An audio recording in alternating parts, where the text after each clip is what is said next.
Salute a tutti. Nel video precedente abbiamo ricostruito per quanto possibile la dinamica del delitto di Scandicci. In questo cercheremo di capire qualcosa dell'assassino. Innanzitutto c'è da dire che l'assassino di Scandicci e l'assassino di Borgo era la stessa persona. A parte il fatto che a sparare fu la stessa pistola, e questo fu dimostrato dall'esame balistico perché i bossoli recuperati nei due delitti portavano un'impronta del percussore identica. Poi erano anche le circostanze dei delitti molto simili. In entrambi i casi c'erano una coppia di ragazzi che erano stati uccisi senza un motivo apparente, da nessuno che potesse in qualche modo essere ricondotto a loro, né familiari, né amici, amanti, fidanzati abbandonati. Nel caso di Carmela De Nuccio fu subito andato a prendere un suo ex ragazzo, ma che cade dalle nuvole, non c'entrava niente. Insomma, anche nel caso di Carmela De Nuccio e Giovanni Foggi, l'assassino era uno sconosciuto e non c'è motivo di pensare che non fosse lo stesso del 74. Però assieme alle similitudini, i due delitti avevano anche differenze importanti, dovute al comportamento dell'assassino. Pensiamo al prima del delitto. Nel 74 l'assassino era rimasto per tanto tempo fuori dall'auto a osservare, ad ascoltare i ragazzi che discutevano. E probabilmente non aveva neanche l'intenzione reale di uccidere, ma questa intenzione venne fuori in una circostanza che provocò la sua reazione. Quando invece furono aggrediti i ragazzi di Scandicci, l'assassino era probabilmente già sul posto ad aspettarli e non aveva fatto passare che pochi minuti dal loro arrivo, lasciando loro giusto il tempo di togliersi qualche indumento e poi li attaccò.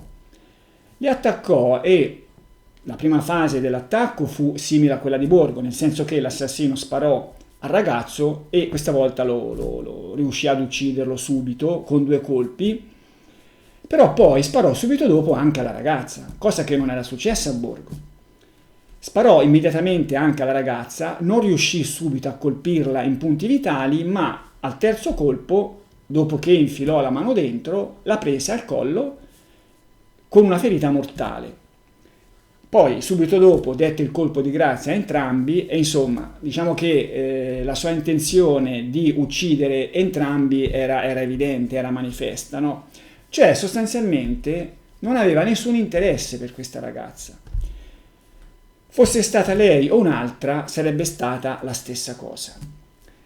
Questa mancanza di interesse è dimostrato anche dal comportamento nei riguardi della borsetta. A Borgo San Lorenzo la borsetta della ragazza lui l'aveva presa e se l'era portata via. È vero che poi l'aveva abbandonata dopo un viaggio di soli 300 metri, però l'intenzione di portarsela via c'era. Non sappiamo bene quali fossero stati i motivi del suo cambiamento di idea, però insomma l'intenzione c'era. Questa stessa intenzione c'era anche a Scandicci? Direi proprio di no. Allora, la borsetta innanzitutto, quando arrivò la scientifica arrivò circa un'ora e mezza dopo l'intervento di poliziotti, colleghi del brigadiere Sifone che aveva scoperto il delitto. Quando arrivò la scientifica trovò e fotografò la borsetta fuori dall'auto con degli oggetti sparsi attorno, oggetti che c'era una carta d'identità, c'era un mazzo di chiavi, un paio di biglietti del tram e comunque la borsetta era fuori, chiusa. Ma ce l'aveva messa l'assassino? L'aveva frugata l'assassino? Ma sembra abbastanza improbabile che fosse stato l'assassino a tirar fuori la borsetta. Perché? Cioè, l'assassino, in quella circostanza, aveva dimostrato una grandissima prudenza. Allora, lui aveva dopo aver ucciso i due ragazzi, aveva aperto la portiera del guidatore per dare il colpo di grazia a entrambi.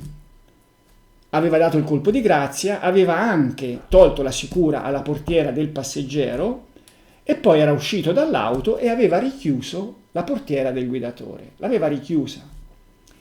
La stessa cosa l'aveva fatta anche con la portiera del passeggero, cioè era andato lì, l'aveva aperta, aveva tirato fuori la ragazza e aveva richiuso la portiera. Cosa che per esempio non aveva fatto a Borgo aveva lasciato la portiera aperta del passeggero. Questo è un comportamento che denota grande prudenza. Del resto, anche il faticoso spostamento del corpo di Carmela a circa 12 metri denota prudenza. Cioè lui, per un'operazione che poi si rivelò essere molto veloce, preferì fare questa fatica per poter svolgere il suo macabro lavoro in tranquillità rispetto a eventuali auto che potessero sopraggiungere. E allora un personaggio del genere si sarebbe messo a frugare la borsetta lì sotto la macchina quando avrebbe potuto prenderla e guardarla con calma a casa propria, come voleva fare a Borgo. La mia ipotesi è che quella borsetta fosse stata tirata fuori dall'auto e frugata, lasciando gli oggetti a terra, dai primi maldestri poliziotti che erano arrivati sul posto, Sifone e i suoi colleghi.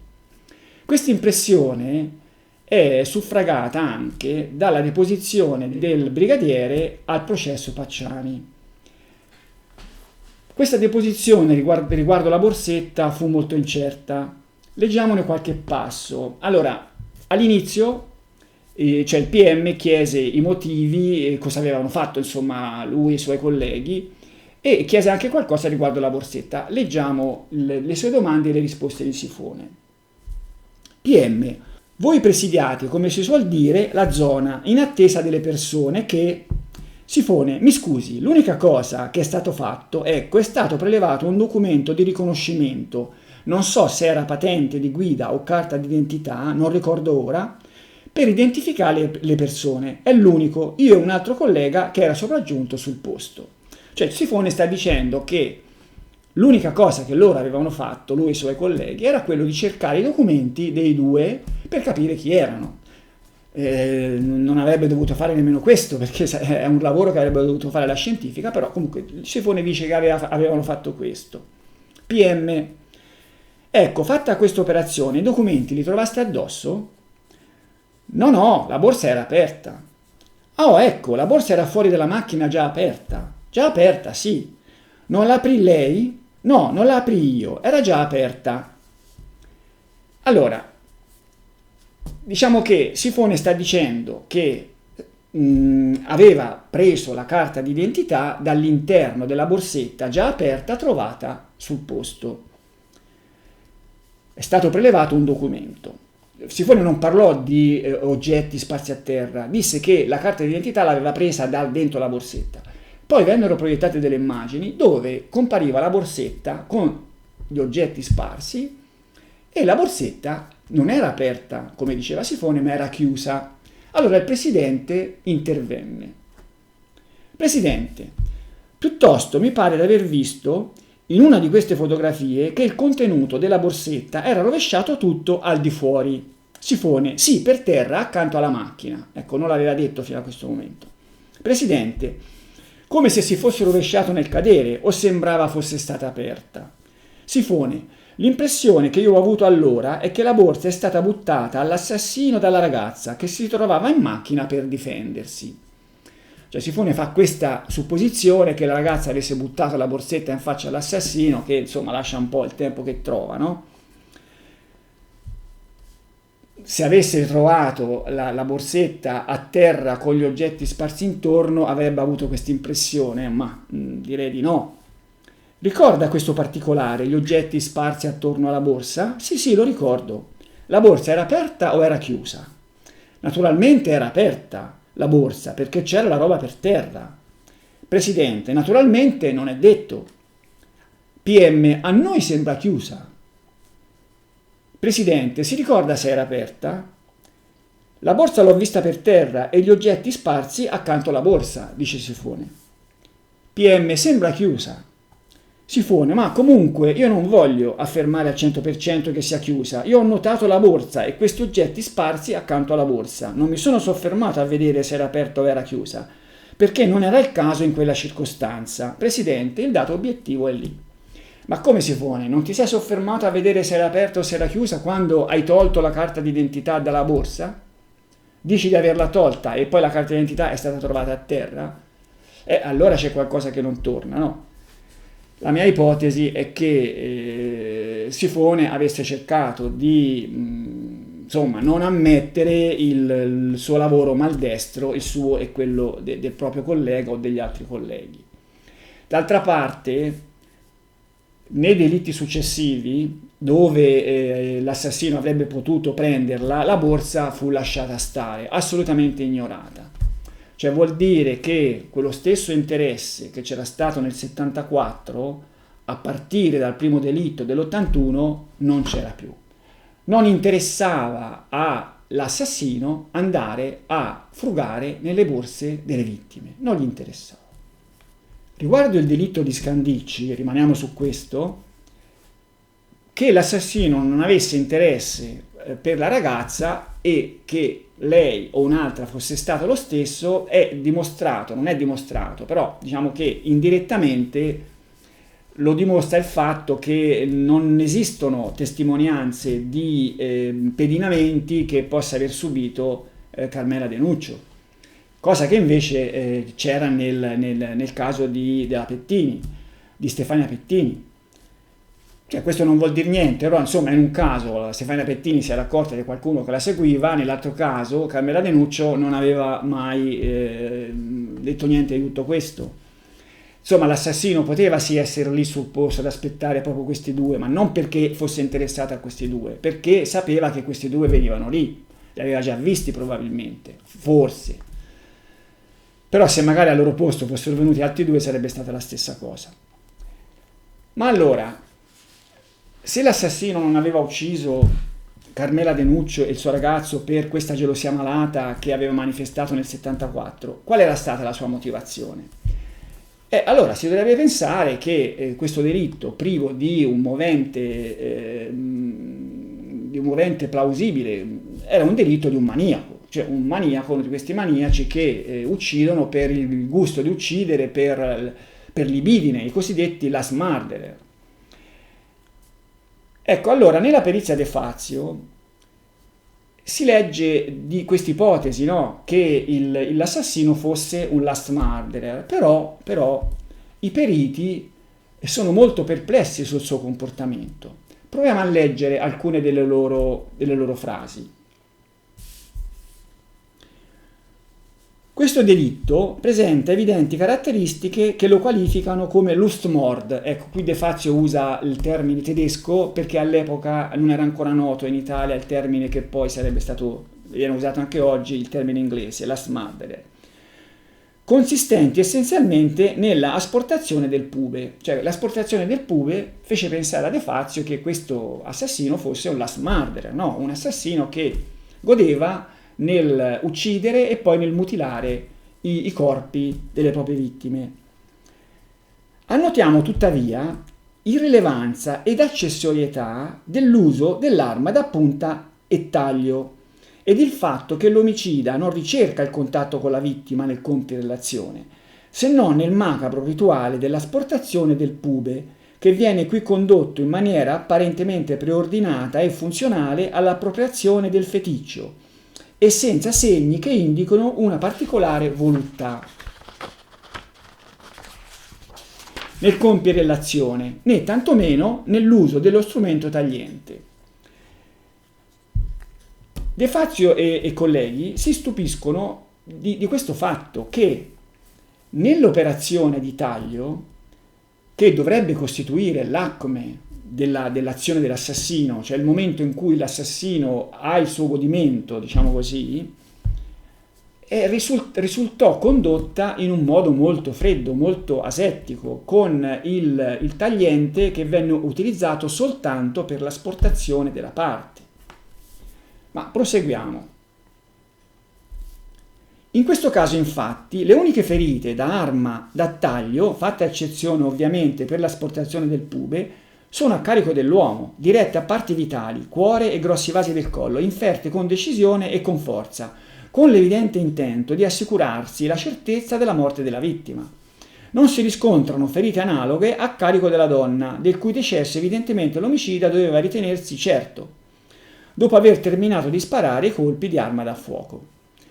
L'arma da punta e taglio, quindi, non costituiva per l'omicida un oggetto privilegiato nel compimento dell'azione, né uno strumento atto a procurare godimento, diversamente da quanto accade nella maggior parte dei Lustmord, in cui il contatto con la vittima agonizzante o con il suo sangue che fuoriesce producono il godimento e in cui vengono perciò privilegiate modalità omicidiarie che consentano un contatto fisico ravvicinato, quali appunto lo strangolamento e l'uso di un'arma da taglio. Cioè, in sostanza, questi individui, questi maniaci che godono nell'uccidere, nel mutilare, alcuni godono nel torturare la vittima ancora viva, altri godono nel mutilare la vittima morta, ci sono poi quelli che godono in entrambi i casi e usano strumenti per compiere queste azioni aberranti, strumenti che li mettono in contatto con le carni della vittima. Possono essere le mani per strangolamenti, può essere il coltello. Questi poi magari nelle mutilazioni affondano le mani nella carne, cioè delle cose assolutamente indicibili. In questo caso l'assassino è vero sì che si portò via il pube della sua vittima femminile, ma lo tagliò proprio nel modo minimo possibile, tagliando solo la parte di vestiti che gli stavano sopra e tagliando la parte mutilata al minimo, insomma. C'è da dire che io l'altra volta avevo parlato di pelle, diciamo che venne portato via anche un pezzo di tessuto sottostante, ma era una questione pratica, no? Perché la pelle da sola forse probabilmente non sarebbe riuscito a toglierla. Venne portato via un pezzo di tessuto, mi sembra di aver letto, di circa 5 cm. Però in sostanza anche per la parte scelta non sembra che ci fosse stato un interesse sessuale, cioè sì, in fin dei conti si parla sempre di zone vicino a organi sessuali, però gli organi sessuali veri e propri non furono toccati, fu solo interessata una piccola parte del grande labbro di sinistra, mi sembra, ma tutto il resto, quello che sta sotto, insomma, gli organi veri e propri, furono lasciati, non furono toccati. E questo è un po' strano, cioè non è un comportamento davvero last murderer, è un comportamento fuori dalla norma, ecco, diciamo pure questo. Ma d'altra parte sarebbe stato strano se un assassino che aveva ucciso nel 74 per gelosia, una gelosia pure malata, una gelosia perversa, e poi si fosse trasformato in un last murderer. Cioè quei last murderer non è che si trasformano, last murderer sono così, cominciano a fare i loro delitti e fanno quelli, magari cambiano certe modalità, ma non è che si trasformano da individui gelosi a assassini, a maniaci che uccidono qualsiasi persona sia, vista la situazione. Cioè in una certa situazione qualsiasi persona va bene per un last murderer generalmente, no? Allora, cosa poteva essere successo in questi 7 anni di intervallo tra il primo delitto e questo, e quello di Scandicci? Lasciando perdere quello del 68 che aveva tutt'altra matrice. E allora già De Fazio fa delle supposizioni del tipo, lui dice che in questo periodo evidentemente l'assassino attraverso degli espedienti era riuscito a tenere a freno i suoi istinti sadici, i suoi istinti criminali, diciamo così, no? De Fazio lascia intendere con rapporti sessuali diciamo, non normali, magari con prostitute o soggetti conosciuti nel mondo del porno, lui dice addirittura. E poi una volta che questa fase era terminata, l'assassino aveva riconosciuto questi suoi istinti che aveva tenuto a freno durante questo periodo, li aveva accettati e aveva agito di conseguenza.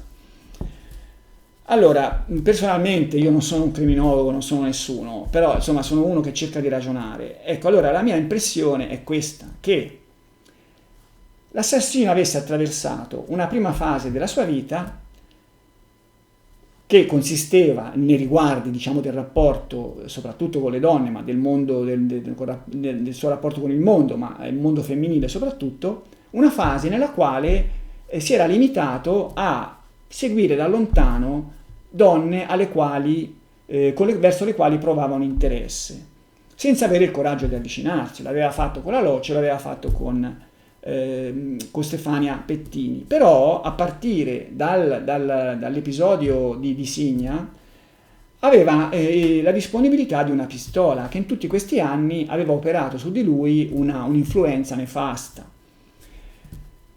Quando si era trovato nella situazione in cui era esplosa la sua gelosia, aveva in tasca la pistola e con questa pistola aveva ucciso. Questo episodio, secondo me, costituì l'acme di questa prima fase della sua vita. Una fase nella quale, dopo la quale, le cose non furono più le stesse, cioè l'enormità di quello che era successo probabilmente gli dette l'impulso, la forza di cambiare. Però un individuo del genere non poteva cambiare diventando un comune padre di famiglia, trovando la fidanzata e sposandosi. Si presume che il suo cambiamento fosse stato un cambiamento quello che poteva fare. Sostanzialmente andò a cercare delle donne a pagamento. Questo fu il suo modo di uscire da quella situazione in cui il suo approccio era quello di seguire le donne, le ragazze da lontano. Un periodo nel quale trovò un suo equilibrio, diciamo così, un equilibrio cioè che gli consentì, nonostante lui avesse prima di tutto già superato la soglia del non ritorno, diventando un assassino, lui era già un assassino, aveva la disponibilità della pistola, per cui avrebbe potuto continuare a uccidere, ma non lo fece per 7 anni. Evidentemente in questi 7 anni aveva trovato un proprio equilibrio. Ripeto, non c'è da meravigliarsi se questo equilibrio lo avesse trovato frequentando il mondo della prostituzione. Un equilibrio che, chissà per quale motivo, questo non possiamo saperlo, nell'81 si era rotto e lo aveva portato alla terza fase della sua vita, una terza fase della sua vita, facendolo diventare quello che poi sarebbe stato conosciuto come il mostro di Firenze. Facciamo un passo avanti sul quale magari torneremo in altre occasioni, ma anche questa fase della sua vita sarebbe terminata e sarebbe subentrata l'ultima, nella quale non c'erano più delitti e lui magari era tornato ad essere quello che sarebbe stato se in quella notte del 22 agosto 1968 non si fosse trovato nel momento sbagliato, nel posto sbagliato. Andiamo avanti. Vediamo un altro paio di elementi desumibili dalla scena del crimine, dagli accadimenti. Uno è quello della robustezza. Allora, che l'assassino fosse un personaggio robusto lo abbiamo già visto per quanto riguarda il delitto di Borgo, perché è un particolare, però è un particolare importante. Era riuscito a spingere un corpo di una 60 di chili da un sedile a un altro della macchina, facendolo sbattere contro la portiera opposta, dimostrando una notevole forza. A Scandicci dimostrò esattamente la stessa cosa, in un modo diverso, Come? Allora, l'assassino spostò il corpo di Carmela di 12 metri su un terreno, come possiamo vedere dall'immagine, non certo facile, era sì in pendenza, ma era un terreno accidentato. Come lo spostò? Trascinandolo? Secondo Sifone, sì. Allora, ascoltiamo la testimonianza di Sifone al processo Pacciani.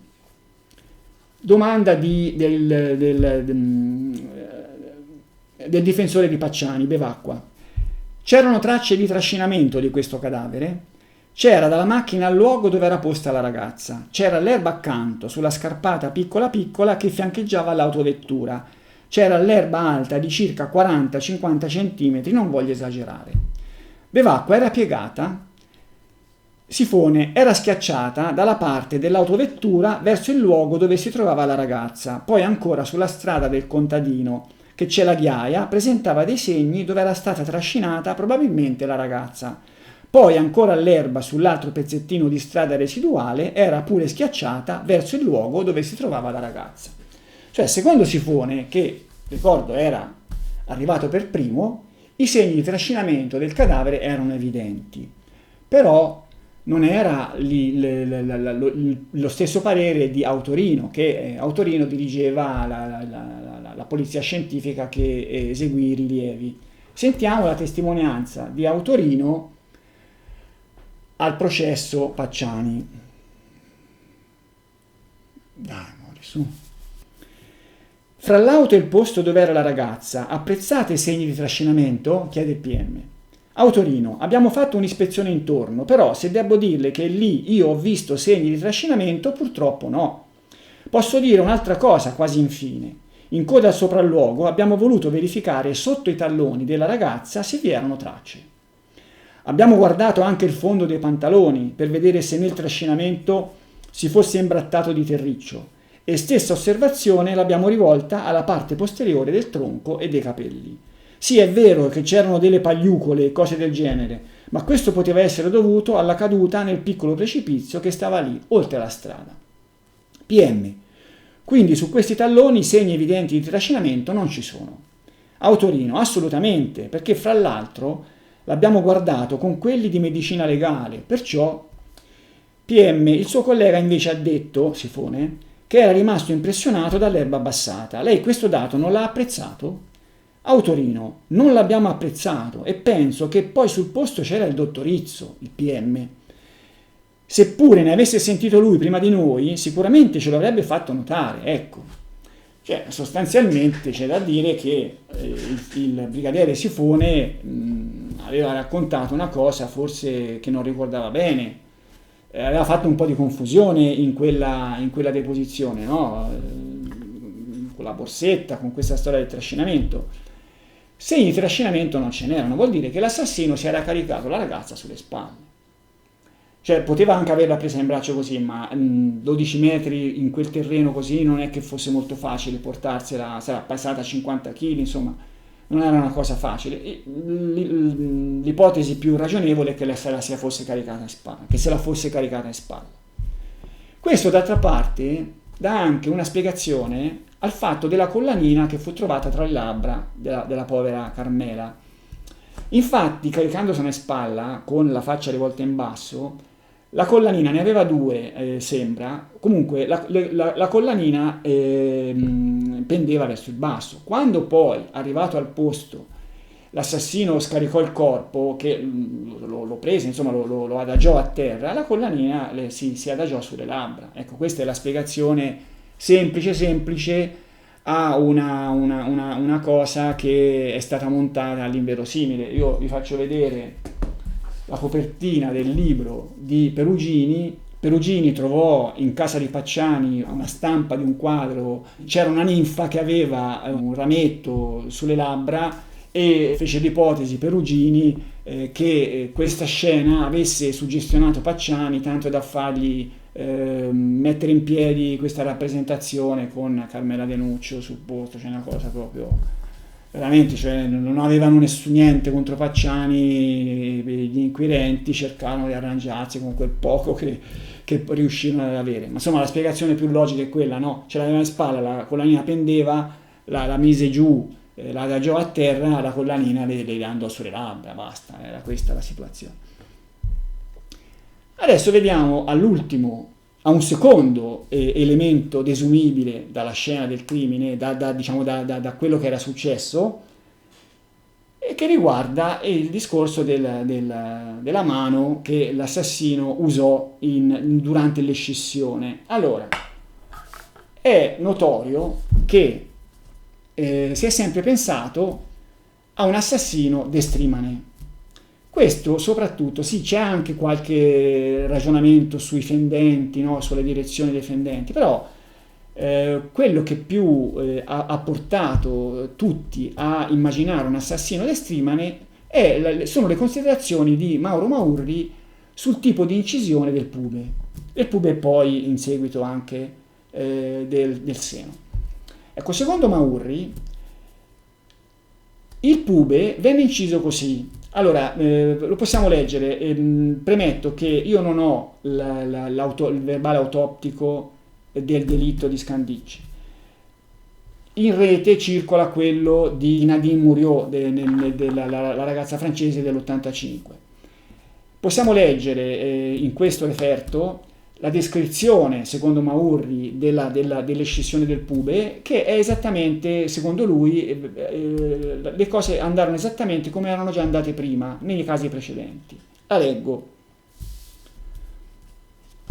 Si vuole fare esplicito riferimento all'intaccatura localizzata rispetto al quadrante di un orologio verso le ore 9:10 che compare ed è stata notata e descritta in tutti i casi di mutilazione del pube. Anche nel caso della giovane francese, pertanto, l'omicida ha iniziato la cruentazione della regione pubica con un'incisione ad arco di cerchio diretta da destra verso la sinistra, sì da delimitare grosso modo la metà superiore della superficie rotondeggiante cruentata. Cominciamo a spiegare questo. Allora, durante l'autopsia ci si accorse che l'incisione attorno all'organo, in questo caso il pube, aveva una discontinuità a ore 9:10, cioè sulla parte sinistra per chi guarda, sulla parte destra per la vittima, in un quadrante dell'orologio dove ci sono le 9:10. Lì c'era una discontinuità. Maurri ci sta dicendo che l'assassino aveva effettuato questa incisione in due tempi, con un arco di cerchio prima sopra e poi con un arco di cerchio sotto. Continuiamo. Subito dopo, partendo dallo stesso punto da cui ha avuto inizio la prima incisione, si è avuta un'altra azione da strisciamento e da pressione del filo della lama ad andamento curvilineo con concavità aperta verso l'alto. Diciamo la concavità è la parte sotto, la concavità è aperta verso l'alto, mentre nel taglio iniziale la concavità era verso il basso, cioè il taglio iniziale era quello sopra, concavità verso il basso. La seconda incisione va del pari, come la prima, da destra verso sinistra. Lui intende destra verso sinistra della vittima, da sinistra verso destra di chi incide sul cadavere, e finisce con il formare la metà inferiore della circonferenza di cui la metà superiore era stata formata con la prima incisione. Nel punto di contatto dei due tagli si forma la linguetta, cioè la discontinuità. Il triangolo di cute che si ripete è costantemente presente anche nelle mutilazioni precedenti e sempre nella stessa zona del quadrante orario, cioè a ore 9:10, a sinistra rispetto a chi guarda, a destra rispetto alla vittima. Allora, posso mimare sostanzialmente quello che dice Maurri in questo modo. Allora, l'assassino prese il coltello e, partendo dalla sua sinistra, alla destra della vittima, fece una incisione ad arco verso l'alto. Secondo Maurri, ripartì dallo stesso punto e fece una incisione ad arco verso il basso. Secondo lui, in questo punto di contatto, in questo punto di contatto c'era una discontinuità che evidentemente non trovò dall'altra parte. Cioè qui le discontinuità potevano essere due. Siccome era un arco di cerchio inferiore e un arco di cerchio superiore, la discontinuità ha i due punti di contatto. Evidentemente la discontinuità era solo a sinistra rispetto a chi guarda. Secondo lui questa discontinuità era in corrispondenza della partenza dei due semicerchi che erano andati da sinistra verso destra, per cui per forza con il tagliente nella mano destra, cioè con la sinistra non si poteva andare da sinistra verso destra, sarebbe stato innaturale. Con la sinistra si sarebbe andati da destra di chi incide verso sinistra di chi incide. Ma onestamente questa ipotesi, secondo il sottoscritto, è completamente sbagliata e è stupefacente come in tutti questi anni, con tutti i capoccioni che si sono succeduti a guardare queste cose nei processi e tutto, nessuno ci abbia fatto caso. Tanto che mi sembra perfino impossibile, mi sto chiedendo se magari sono io che non ho capito qualcosa. Adesso io comunico le mie riflessioni a tutti voi che potete poi giudicare. Allora, ho già detto che se ci sono due semicerchi che si incontrano, la discontinuità può essere da entrambe le parti, dai due punti di contatto. Però, nel caso delle incisioni del mostro, l'unica discontinuità rilevata è quella sul lato sinistro rispetto a chi incide. Ma questa discontinuità, in quale dei due punti del secondo cerchio, a quale dei due punti del secondo cerchio corrispondeva? A quello di partenza o quello di arrivo? Allora, in quello di partenza, questa discontinuità è facile eliminarla. Basta prendere il tagliente, infilarlo nell'incisione precedente, alla fine dell'incisione precedente, e continuarla. A questo punto, con un minimo di attenzione, non c'è nessuna discontinuità, perché si ha modo di partire proprio dall'incisione precedente e continuarla. Dove la discontinuità è ineliminabile è nel punto di arrivo, soprattutto nelle condizioni in cui operava il mostro, ma anche normalmente, cioè è difficile che in un'incisione si arrivi a proprio esattamente nel punto in cui si era partiti la volta precedente. Facciamo un esempio, non so se a voi è mai capitato di, in questi giorni a me succede di mangiare l'anguria e la devo dividere in due, no? Si comincia con il coltello a tagliarla e poi si gira l'anguria cercando di tornare poi nello stesso punto di partenza, ma è molto difficile che ci si riesca, no? Cioè in quel punto c'è sempre questa cosa. Ecco, qui è più o meno la stessa cosa, cioè è dove si arriva che è difficile riprendere l'incisione precedente.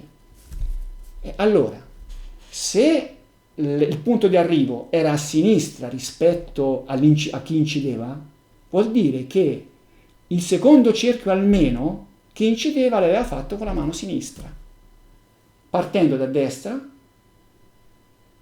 cioè ore 15 del quadrante dell'orologio, e arrivando a sinistra ore 9 del quadrante dell'orologio. Sotto c'era, o il contrario, diciamo, Mauri dice che prima era stata fatta l'incisione sopra e questa poteva essere fatta con qualsiasi mano, o la destra o la sinistra, non importa. L'incisione sottostante, la seconda, era partita da sinistra con il tagliente infilato nella incisione precedente che era stata continuata. Si era arrivati nei pressi dell'incisione, dell'altra parte dell'incisione precedente, non riuscendo a imbroccarla, ma andandoci vicino. Ecco la discontinuità, ecco il punto dove c'è la discontinuità. Ripeto, a me sembra strano che in tutti questi anni nessuno abbia fatto un ragionamento del genere. Sarà un ragionamento sbagliato? Non lo so, giudicate voi. Adesso diciamo l'ultima parte di questo video, che è quella relativa alle indagini. Allora, ho già detto, mi sembra che nelle prime ore fu interrogato un un ex fidanzato di Carmela che poverino cadde dalle nuvole, un ragazzo giovane come lei. Poco dopo fu la volta di un guardone. Una telefonata anonima avvertì gli inquirenti che nella zona, in orario compatibile con quello del delitto, fu vista l'auto di un guardone, una Ford Taunus rossa, un'auto abbastanza particolare. C'è da dire che il delitto, l'autopsia, lo collocò attorno alla mezzanotte, sbagliando, perché abbiamo visto che i ragazzi erano usciti di casa dalle 10, 10 e un quarto, dovevano rientrare dopo un'ora, per cui è chiaro che il delitto, visto che avvenne appena loro avevano cominciato a spogliarsi, era attorno alle 10 e mezza, cioè l'orario era quello lì, non era mezzanotte. L'ipotesi che l'autopsia l'avesse collocata attorno a mezzanotte potrebbe anche collegarsi al discorso di questo guardone. Vabbè, questo poi lo vedremo in un video apposito. Comunque, in breve, questo guardone si chiamava Enzo Spalletti, un personaggio normale di 40 anni, con moglie e 3 figli, che aveva questo vizietto, che oggi come oggi non è più tanto in voga, visto che ci sono 1000 modi per guardare queste cose qua, tramite internet, eccetera, eccetera. All'epoca era ancora, diciamo, abbastanza in voga, però era una persona normale. Ecco, lui fu accusato di reticenza perché si presumeva che avesse visto qualcosa e non lo voleva dire, non lo volesse dire. Fu tenuto in carcere diversi mesi, durante durante la sua detenzione fu addirittura accusato di essere lui l'autore del delitto, fino a che poi si arrivò che Spalletti venne scagionato dal delitto successivo del mostro. Questo lo vedremo. In ogni caso, su Spalletti realizzerò un video apposito per sfatare il luogo comune, la leggenda che vorrebbe che Spalletti avesse visto qualcosa e a tutt'oggi si rifiutasse di dirlo. Una cosa assurda che non sta né in cielo né in terra, cioè contro ogni logica, e su questo realizzerò un video apposito. Per il momento vi saluto, a risentirci.